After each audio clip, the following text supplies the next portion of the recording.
Anaitwa Shosh huyo, wacheni ni mpange, itabidi ametafuta lawyer. Wazito TV. Good morning, what's up everybody? Your Gadi Tap is in the building. So there's an online bully known as Senje wa Gulf or something like that. Huyo mama wa Gulf huyo. Yeah, anaitwa Shosh huyo, whatever anaitwa.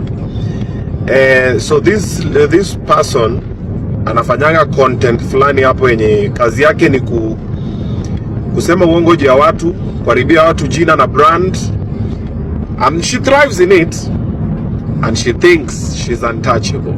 Sasa wacheni ni mpange, anashinda akisema ana lawyer. Sasa itabidi ametafuta lawyer.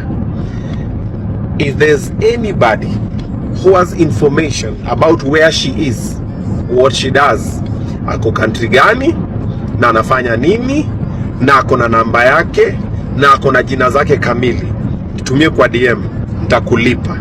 That's all I need.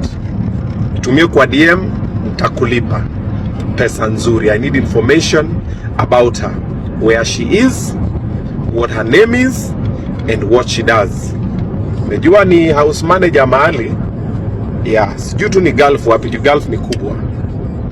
Nitumieni juu nimemwona anatukana watu online, amekuwa anatukana watu nini, anakuja anasema ma story. Nimenyamaza, I just ignore. It's all fun and games, but now it's not funny anymore. Send me the details, I'll pay you. Wacheni nipange Senje sasa. Ameguza wrong number, wacha nimpange. Wazito TV.